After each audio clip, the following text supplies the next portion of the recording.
আসসালামু আলাইকুম। আজকের ভিডিওটা মূলত পুলিশের বিষয়ে। আমার পুরো সাংবাদিকতার ক্যারিয়ারে আমি জীবনে একবার মনে হয় এই পুলিশের পক্ষে নিউজ করেছি। সেটা হচ্ছে এই যে গেল ঈদ গেল, এই ঈদের মধ্যে পুলিশের পক্ষে একটা নিউজ করেছিলাম। ব্যাপক তেল দিয়েই করেছিলাম। কারণ হচ্ছে পুলিশকে একটু তেল দিয়ে তৈলাক্ত করে তারপরে ভালো একটা পজিশনে আনার জন্য। মানে ধরেন পুলিশের বাংলাদেশ মানে পুলিশ ভাই আপনারা রাগ করেন না। আপনাদের চরিত্রটাই বানানো হয়েছে। এখানে কেউ সৎ থাকলেই তার চাকরি করা কঠিন। অনেক সৎ মানুষ আছেন আপনারা। কিন্তু সংস্থাটা মূলত করাপ্টেড একটা সংস্থা। এখানে মানে অন এভারেজ বলে দেওয়া যায় পুলিশ ঘুষ খায়, এটা বলা যায়। যদিও আপনাদের আলোচনা একটু বেশি আসে, কেন আসে এটা বলতে পারেন যে খালি আমাদের নিয়ে আলোচনা হয়। কারণ হচ্ছে একটা মানুষের যদি সমস্যা হয়, কেউ যদি দুর্নীতি দমন কমিশনে কোনো একটা ফাইলের জন্য যে তার শুধু ওইটার জন্যই কাজ, একটা ভূমি অফিসে গিয়েছে শুধু ভূমির জন্যই কাজ, কিন্তু পুলিশ এমন একটা জায়গায় সব কিছুর জন্য আপনাদের দ্বারস্থ আমাদেরকে হতে হয়। যে কারণে আপনাদের আলোচনাটাও বেশি আসবে, খুব স্বাভাবিক। এবং আপনাদেরকে স্পেসিফিক দায়িত্ব দেওয়া হয়েছে জননিরাপত্তা রক্ষার জন্য। সো আপনার উপরে দায়িত্বটা অনেক বেশি। এটা বলতে পারেন যে একজন পুলিশ যদি ভালো হয় এবং সে যদি একজন মানুষকে সেবা দেয়, আমার মনে হয় এর চাইতে বেহেস্ত পাওয়ার সহজ উপায় আর পৃথিবীর ভেতরে কোনো চাকরি আছে কিনা আমি জানি না। আমার মনে হয় পুলিশ এবং ডাক্তার এই দুইটাই সবচাইতে খুব ক্লোজলি মানুষকে সেবা দেওয়ার আসলেই দুইটা জায়গা। তো এই কারণে আপনাদের নিয়ে আলোচনা সমালোচনা বেশি হবে, খুব স্বাভাবিক। তো আমরা অনেক কিছু জানি। 5 তারিখের পর থেকে কোন কোন ডিআইজি, খুলনার কোন বিশেষ ব্যক্তি, কারা কারা কোটি কোটি টাকা, শত শত কোটি টাকার মালিক হয়েছেন, আওয়ামী লীগের লোকজনকে টাকা পয়সা নিয়ে বিভিন্ন পদে বসাচ্ছেন, ট্রান্সফার করছেন, পদোন্নতি দিচ্ছেন, এসব আমরা জানি। আমার সাথে জেলখানায় যাদের কথা হইতো আওয়ামী লীগের সময়ে, তাদের মধ্যে একজন ডিআইজি জেল খেটেছেন। খুব ব্যস্ততার ভেতরে কাজ করতাম। বাংলাদেশের সাথে সময়ের একটা পার্থক্য আছে, যে কারণে অনেকের সাথে কথা বলা হইতো না। কিন্তু নিজের পরিবারের কারো ফোনও যদি মিস করতাম, ওই ব্যক্তির ফোনটা মিস করতাম না, কারণ উনি জেলখানায় থেকে সময় পায় না। যখনই ফোন দিত ফোনটা ধরতাম, কথা হইতো দীর্ঘ সময়। কথার আগে পরে আল্লাহ মাশাল্লাহ আলহামদুলিল্লাহ, নামাজ রোজার বাইরে কোনো কথা নাই। তো আমার এদের প্রতি আবার একটা দুর্বলতা আছে, খুব ভালোবাসতাম, সম্মান করতাম। 5 তারিখের পরে শুনি শুধু মালের উপরে আছেন উনি। আরে শালা, তোর তো মানে তোর তো এখানে মেরে ফেলা দরকার ছিল। আর তুই এত বিপদ থেকে আল্লাহ বাঁচিয়েছে, এর পরেও মনে হয় জেল থেকে বেরিয়েছিস, এটাই তো জীবনের সবচাইতে বড় নিয়ামত হওয়া উচিত। টাকা পয়সা এমনি খাওয়া লাগবে? জমি কিনছেন, ফ্ল্যাট কিনছেন, জমির বায়না দিচ্ছেন, এলাহি কারবার। এগুলো কিন্তু আমরা জানি। আমি যদি এখন ওই পঞ্চগড়ের সীমান্তের থানার একজন বাসিন্দাকে জিজ্ঞেস করি, ভাই 5 তারিখের আগে আর এই যে আজকে 5 তারিখের পরের পুলিশের ভেতরে ঘুষের যে লেনদেন, এটা পরিবর্তন হয়েছে কোনো? আমি একদম নিঃসন্দেহে বলে দিলাম, অনেক মানুষ আমাকে জবাব দিবেন যে ভাই কিছু কিছু ক্ষেত্রে তো আগের চাইতে ভয়ঙ্কর অবস্থা। কারণ আগের যারা ছিল, 5 তারিখের আগে যারা ছিল, তারা তো অলরেডি খেয়ে টেয়ে পেট টেট মোটা হয়ে আছে। ছেলের নামে, ছেলের বউর নামে, মেয়ের নামে, জামাইয়ের নামে, মেয়ের শ্বশুর বাড়ির নামে, নানান জনের নামে টাকা পয়সা বাড়ি গাড়ি করে জমি জায়গা কিনে ব্যাংক ট্যাঙ্ক সব বোঝাই করে এরপরে বিদেশে পাচার করেছে। তাদের পেট অলরেডি মোটা। তারা তখন ওই হজ টজ করে এসে এখন একটু সম্মান টম্মান কমানোর জন্য এলাকার মানুষজনরে ঈদে যায়, জাকাতে শাড়ি টাড়ি দেয়। কিন্তু এখন যারা এসছেন 15 বছরের অভুক্ত, ভুকা নাঙ্গা, ওনারা এসে যা পাচ্ছেন তাই খাচ্ছেন। কে বিএনপি আওয়ামী লীগ কি কোনো দেখা দেখি নাই আর। তারপরে আমরা চুপ করে আছি, পুলিশকে একটু সুযোগ দিচ্ছি। কেন দিচ্ছি জানেন? কারণ আগের মতো ওই যে দাড়িওয়ালা টুপিওয়ালা লোকজনরে ধরে নিয়ে যায় না, এখন আর ক্রস ফায়ার হয় না, গুম হয় না, খুন হয় না, বিএনপি জামাত করার কারণে কাউকে ঘর থেকে বাইরে যেয়ে থাকতে হয় না। এই কারণে চুপ আছে। এবং এই ভারতীয় আধিপত্যবাদ যেটা আর আওয়ামী লীগ, এদের বিরুদ্ধে আপনারা কাজ করবেন। এই স্বপ্ন থেকে আপনাদের অনেক কিছুকে আমরা, কারণ রাতারাতি তো সম্ভব না, আমি যদি এখন বলি যে সব ঘুষমুক্ত হয়ে যাবে, কোনো জায়গায় হবে না, শুধু পুলিশ হবে, এটা মনে করার কোনো কারণ নেই। দেশটাই দুর্নীতি দিয়ে ছেয়ে গিয়েছে। এটা সেই শেখ মুজিবের হাত ধরে এই দেশে ঢুকেছে, এখনো আছেই। কিন্তু আমরা যেটা চাই সেই জায়গাটা কি ঠিক আছে? আপনাদেরকে যে এত কিছু ছাড় দেওয়া হবে, কেন ছাড় দেওয়া হবে?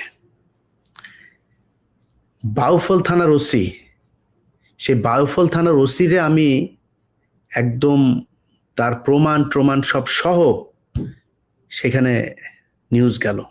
গরু চুরি করাচ্ছে সে মানুষে দিয়া। খোঁজ নেন এলাকায় যায়, আইজিপি পর্যন্ত তার সেই নিউজ আমি পাঠালাম। সে ওসি চ্যালেঞ্জ করে, এলাকার মানুষের কাছে চ্যালেঞ্জ করে, তারে নাকি স্বরাষ্ট্র উপদেষ্টাও নাকি তারে বাউফল থানা থেকে সরাইতে পারবে, সে নাকি এত বড় পাওয়ার নিয়ে আছে।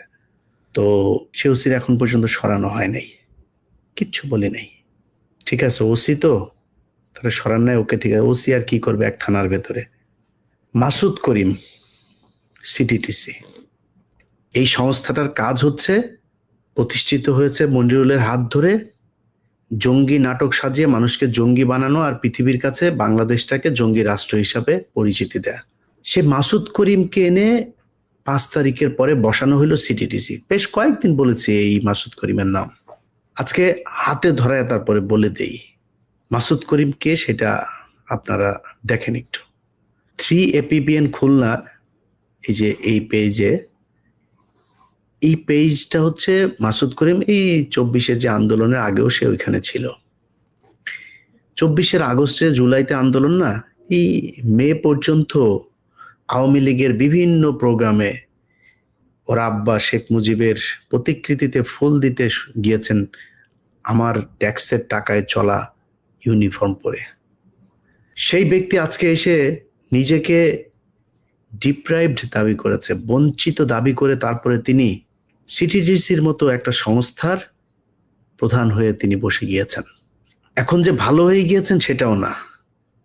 প্রথম ওরিয়েন্টেশনে মাসুদ করিম তার অফিসারদেরকে বলেছেন যে এটা মনিরুল স্যারের নিজের হাতে গড়া একটা প্রতিষ্ঠান, আমাদের এর সুনাম ক্ষুণ্ণ রাখতে হবে।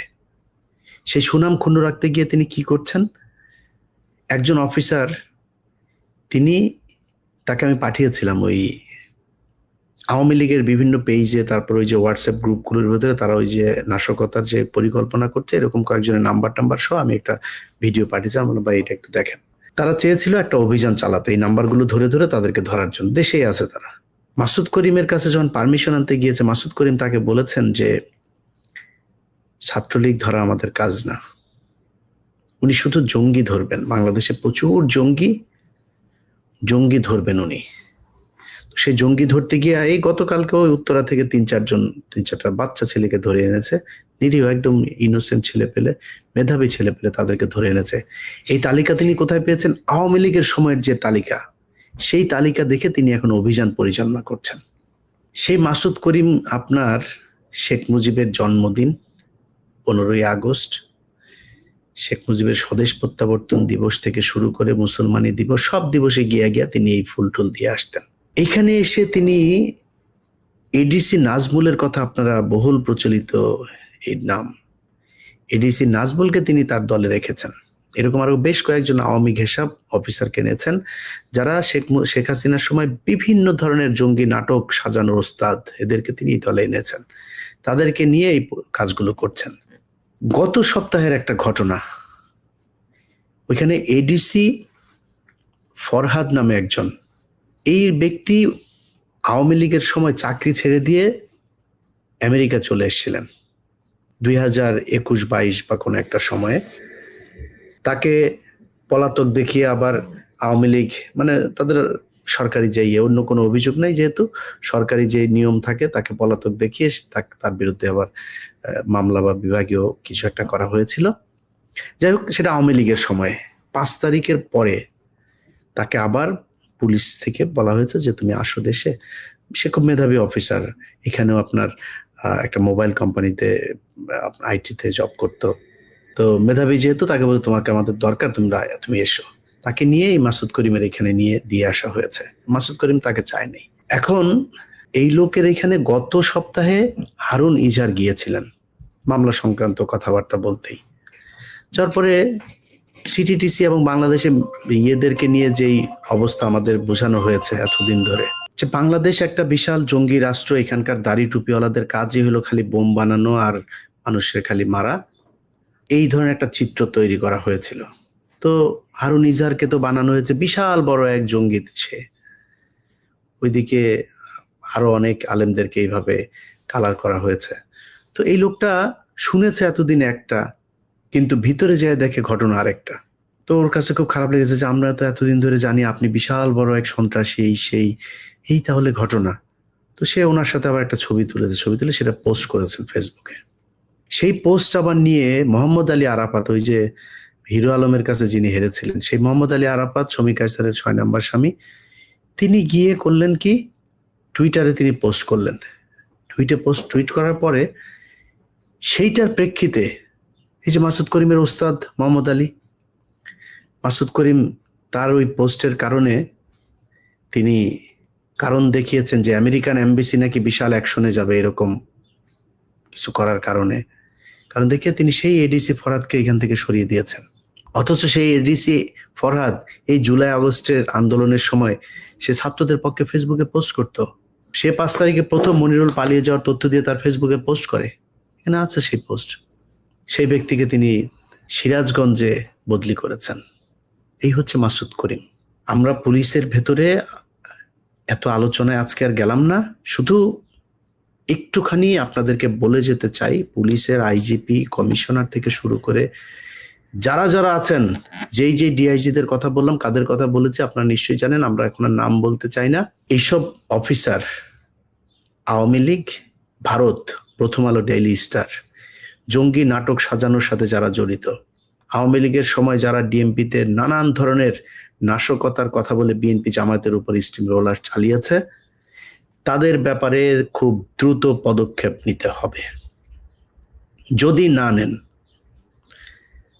আপনার এই চেয়ার কিন্তু বেশি দিনের না। আপনারা যারা এখন চেয়ারে এসে বসেছেন তারা কয়দিন পরে থাকবেন না। আপনাদেরকে আজকে বলছি, আমি আইজিপিকে পর্যন্ত এই বিষয়গুলো জানিয়েছি।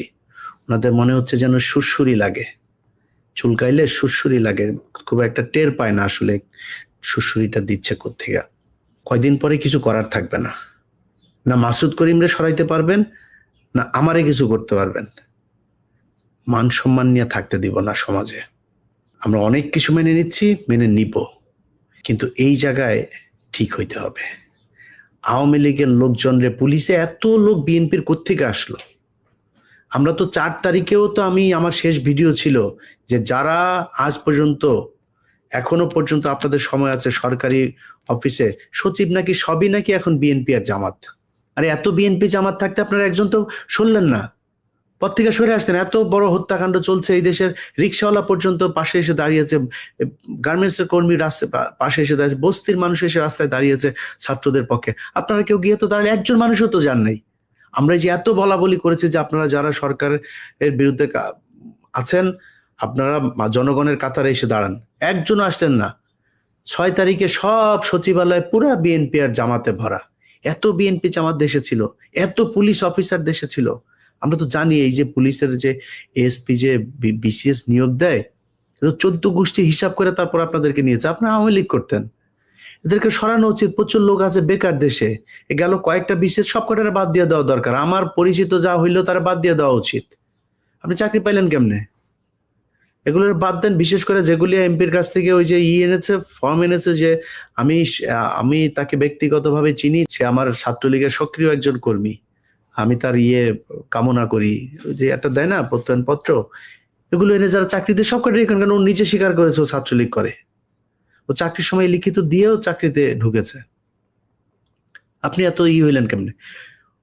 ইরা আছে, আহত পরিবারের সদস্য আছে, পুলিশে ঢুকান। গত কয়েক বছর ধরে সেই ভিপি নূর থেকে শুরু করে এই পর্যন্ত যারা এই কোটা সংস্কার আন্দোলন করেছে, কারোরে কোথাও চাকরি দেয় নাই। শুধু এই কারণে আপনার বিসিএস টিকেছে, বিভিন্ন ভাইবা পরীক্ষায় টিকেছে, তারপরে পুলিশ ভেরিফিকেশনে গিয়ে তাদের চাকরি হয় নাই। শুধু এই কারণে ওদের এখানে চাকরিতে দেন। নিহত হয়েছে যে পরিবার, তাদের পরিবার থেকে এসে পুলিশে দেন। এরা কোনোদিন বিট্রে করবে না। অতএব আমি মনে করি এটা অনেক বড় দায়িত্ব হয়ে যায়। যদি নাও করেন, যারা আওয়ামী লীগের আছে আমরা কিন্তু খোঁজ খবর নিয়ে পাইয়া যাব, আপনার না চাইলেও চলে আসবে আমাদের কাছে। যদি এদেরকে খুব দ্রুত গতিতে অ্যাকশন এদের বিরুদ্ধে না নেওয়া হয়, আমি নাম ধরে ধরেই বললাম, আইজিপি থেকে শুরু করে যারা যারা আছেন এগুলোর সাথে, ছাত্রদের হত্যা মামলা, সেই মামলারে আপনারা আইসা বলেন আপনাদের ঊর্ধ্বতন কর্তৃপক্ষের ইয়ে ছাড়া ধরা যাবে না। 2 দিন আগে ওসি এই ডিএমপি কমিশনার সাহেব একটা নির্দেশনা দিয়েছেন ওসিদেরকে যে এখন থেকে হত্যা মামলা আসামিদেরকে ধরার জন্য ওসিরা দায়িত্ব পালন করতে পারবে, কারো পারমিশন লাগবে না। এই আওয়ামী লীগের ইদানিং মিছিল টিছিল শুরু হওয়ার পরে এই দায়িত্ব দিয়েছেন, এই 2 দিন আগের সিদ্ধান্ত এটা। অতএব আমরা আপনাদের ব্যাপারে অনেক ছাড় দিব। আমাদের এই যে দাবি 5 তারিখের আগে থেকে এখন পর্যন্ত ওই জায়গাতেই আছে। আমাদের কোনো দয়া করা লাগবে না, আনুকূল্যতা দেখাইতে হবে না। আপনার কাছে ভাই চাকরি চাইতেও যাই নাই, বললাম যে গ্রামের গরিব মানুষ আছে, ভাই একটা চাকরি নিয়ে দে, মনে করে আমি মনে হয় বিশাল প্রভাবশালী বললেই মনে হয় চাকরি হয়ে যাবে। আমি তো এই ধান্দাবাজি করি না, কিন্তু মানুষের উপকার করার দরকার। তারপরে আপনাদের কাছে যাই না যে ভাই ওর একটা চাকরি নিয়ে দেন। কিন্তু আপনারা ক্রিম খাবেন, টাকা পয়সা জমাবেন, আওয়ামী লীগের লোকজনের নিয়ে ঘর সংসার করবেন, কিছুই বলবো না, এটা মনে করার কোনো কারণ নেই। পুলিশে যখন ধরা শুরু করব না, চোখে মুখে অন্ধকার দেখবেন। ভালোই ভালোই আওয়ামী লীগের হত্যা মামলার আসামি যেগুলো আছে এগুলো ধরেন। আইন মন্ত্রণালয় গতকালকে আইন পাশ করেছে, আইন মন্ত্রণালয়েও হত্যা মামলার আসামিরা তাদের তাদের এই মামলা থেকে তাদের নাম প্রত্যাহারের আবেদন করতে পারবে। আসিফ নজরুল গতকালকে নিয়ম করেছে। পুলিশকে বলবো, যদি নাকি আপনার এলাকার আওয়ামী লীগের এই লোকজনের না ধরেন, পুলিশের ঊর্ধ্বতন যারা আছেন তারা যদি এই আওয়ামী লীগের লোকজনের এখান থেকে না সরান, তাহলে আপনাদের বিরুদ্ধে কিন্তু আমরা দাঁড়াবো। যদি শান্তিতে থাকতে পারেন থাকেন, দেখা যাক কারা কত শান্তিতে থাকতে পারে। আল্লাহ হাফেজ।